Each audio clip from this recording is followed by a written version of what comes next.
All right, well, the goal in this video is to get the Land Cruiser back on the road. So let's talk about what needs to happen in order for it to get back on the road. As you can see, the front end is not done yet. This side's more done than the driver's side, of course. And I do have both of the third members reinstalled from the gear install videos. So the rear is in and the front is in. So basically, I just need to get the passenger side put together here. And the reason I wasn't able to get that in is because all of my hub studs seized to my hub. I'll go ahead and show you that now. Excuse the mess. I'm finally going to get power in here. As you can see, we put up the OSB sheathing. We have the power panel there. That's happening tomorrow. So we got a whole mess in the shop. Well, not really, but just not as clean as I'd like it to be. But anyway, the hub here, the old hub, all of the studs wanted to seize, and then one broke. And by seize, what I mean is that my idiot self went and bought new OEM studs from Toyota. I installed them. They're supposed to just be in there finger tight. I wanted them a little bit tighter because I went OCD on it.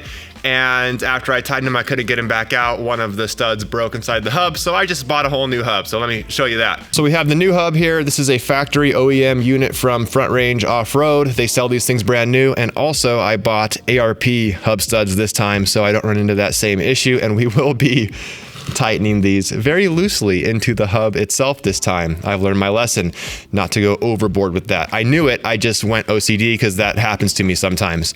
So this needs to get wheel studs pressed into it, which I do have new. I replaced them on the other side. Once that is done, we can put on the front rotor here, the wheels, and get the front end back on the ground. For the rear, we need to do the wheel bearings and the wheel studs and hook up the drive shaft, and I think that should be it. One more thing I forgot to mention was on the driver's side, I dropped this thing off of the table and it landed perfectly on the edge of this sealing surface right here. Again, on the driver's side, so not this one, and it dented it so that it wasn't perfectly a circle anymore. So then when I went to drive in the bearing seal, it had a little gap. It wasn't perfect, so I had to hammer that out, get it all nice and round again, and that kind of hung me up on the driver's side hub. So we have a lot of work to do. Let's get to it.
We are making good progress. We have everything done on the driver's side and finished all the steering components. So now we just have to mirror everything that we just did to the passenger side. And once we finish that, we can move to the rear of the Land Cruiser.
All right, well, we are done with the front of the Land Cruiser. All I have to do now is install my wheel spacers and put my wheels back on, and then we can take this thing off of the jack stands. And I don't know if you guys can see that panel back there. I got the panel installed for the power and finished up some wall sheathing just to get one outlet and get started on that. And today the inspector came and it passed, which means that now my local power company can run their cable from the power pole all the way out here to the shop. And that's what we were doing when we were building that trench.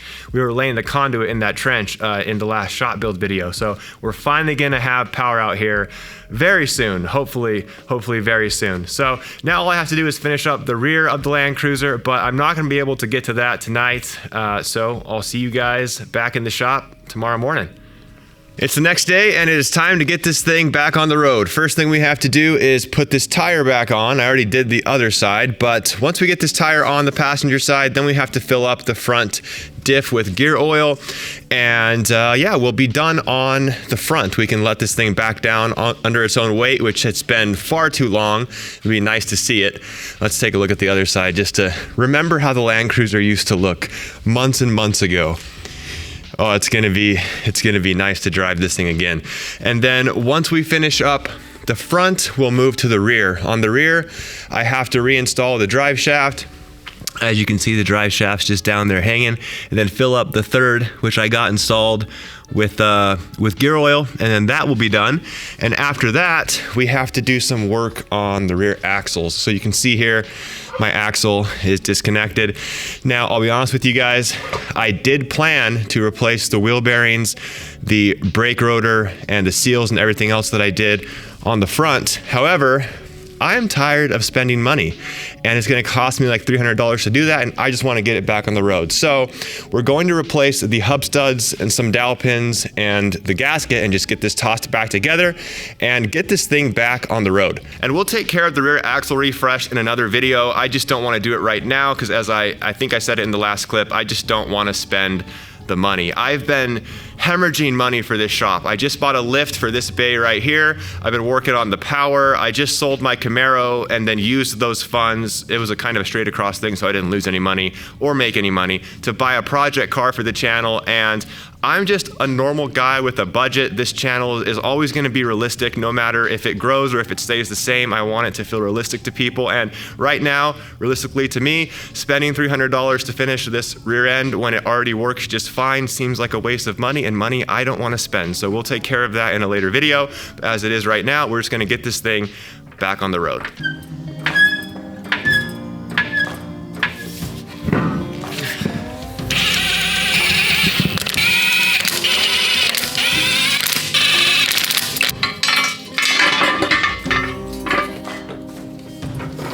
Officially off the jack stands.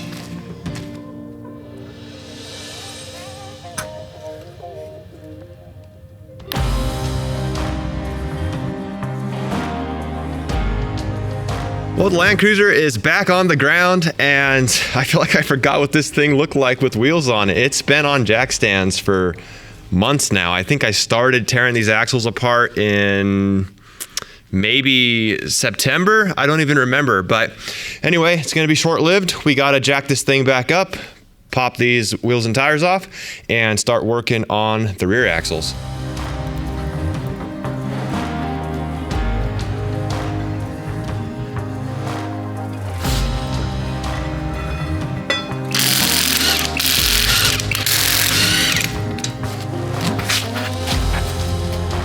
So when I was taking this apart, each of these hub studs, there's 6 of them, they all came out with the actual nut.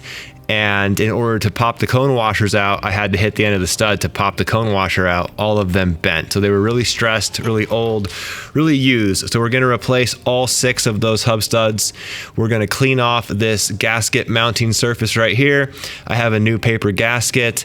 And then you'll notice I only have 1 dowel pin. The other one is stuck in the axle. So we're just going to replace both of these. I have some new dowel pins. And in the future, when we do the work to refresh this rear axle, this ring right here spins off counterclockwise. It takes a special wrench that fits into those little holes and it spins it off this way. And they have the wheel bearings in there. They're actually the same as the front, I believe. So we would replace the wheel bearings. We could swap out the rotor, which, as you can see, is a little grooved, but not terrible. And there's actually a axle seal here, and then there's an internal seal on the backside. So you can see there's some gear oil seeping through right here. So probably safe to assume that our wheel bearings are kind of being washed in gear oil instead of just riding in grease, which is fine. That's a great lubricant. So we're just gonna get started on installing those new studs and new dowel pins and new gasket. Toss everything back together, hook the drive shaft up, put oil in the diff, lower this thing down, and take it back on the road.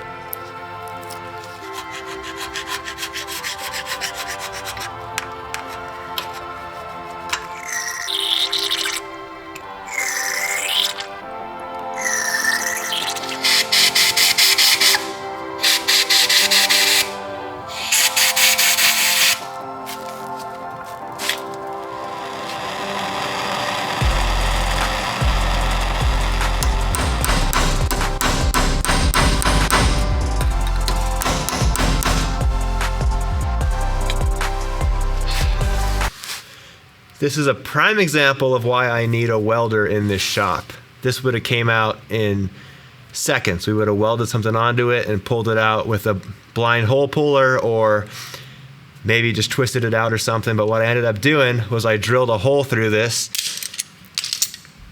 and then I used a chisel to start pounding it out, and then the vice grips to finish it off. So that works, but man, that was a pain. It's been about 30 minutes.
All right, everything is back together, and this is gonna be the first time that the Land Cruisers ran in like 3 or 4 months, maybe longer. I don't really remember whenever I started tearing these axles apart, but it's been months.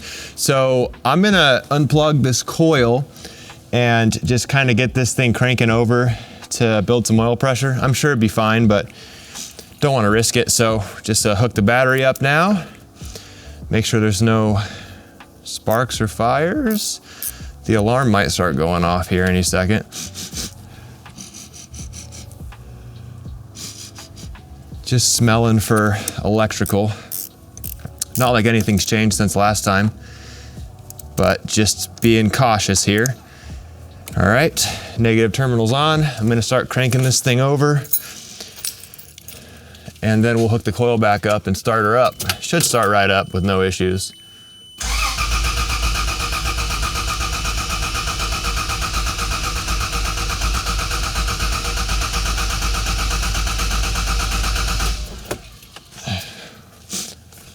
I am sure that is more than enough. Of course, we'll monitor that gauge once we get this thing fired up. Should just crank right over. That's the way we built it, to just start right up. There she goes. Oil pressure is building.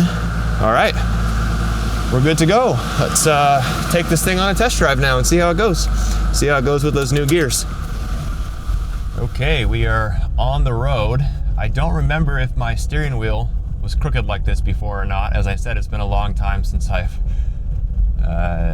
been in the Land Cruiser, but this is either me reattaching the steering arm too far one way, or this happened after we fixed the caster. It then threw other things off whack. I think it was already like this. And then I definitely forgot that the check engine light comes on for the EGR, which I'm just ignoring because I don't really care. So for the first couple 100 miles or so, we don't want to go too hard on these gears, so we're going to do some light acceleration. Nothing heavy, nothing crazy. And then after about 500-ish miles, we can change the gear oil out, and then we could actually see if this thing made a noticeable difference. I can kind of already tell there's a little bit more pep in the truck. Like if I give it like half throttle, let's do half throttle. That's maybe quarter throttle, but it definitely gets up a little bit quicker and wants to go as compared to before. I can totally tell that with the new gears, and we're just listening for any weird sounds, clunks, whirring noises, knocking sounds, anything weird, and sounds pretty smooth. On deceleration here, we're not hearing anything either. So I used to have that weird grinding sound on initial acceleration. Let's see if we still have it after this car passes. I'm pretty sure that was right here. That was the front pinion bearing. If you guys remember when I tore these things apart, the pinion bearing on the front was bad. So I think that was probably what was making that whirring sound. So I'm gonna guess that sound is gone because we have new bearings and new parts in both of the third members. So it would be weird if it still made a noise. Let's see what we got.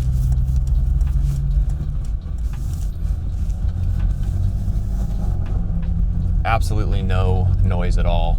I kind of want to turn on a road here and do like maybe a half throttle acceleration and just see if I can remember what that feels like compared to what it was. And then we'll go ahead and wrap it up and call it a successful install. So let's do a little bit half throttle right here. Okay, this is with 38-inch tires. This is half throttle.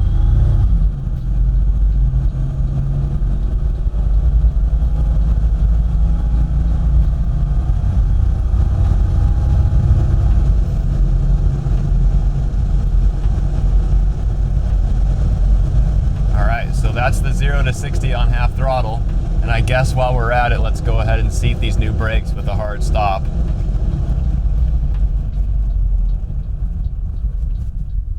All right, well, I'll put the timer on the screen for what that 0 to 60 was. Clearly it was absolutely terrible. This truck is not a race car, but it definitely had a little bit more pep. I could absolutely feel it as compared to the 410s.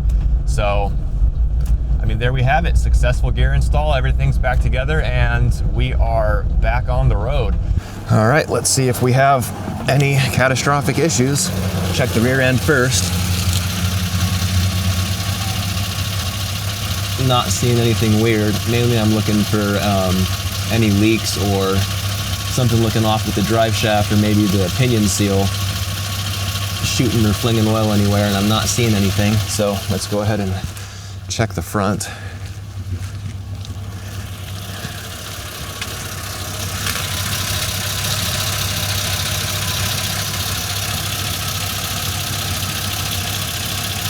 Front seems fine too, so I guess we're good.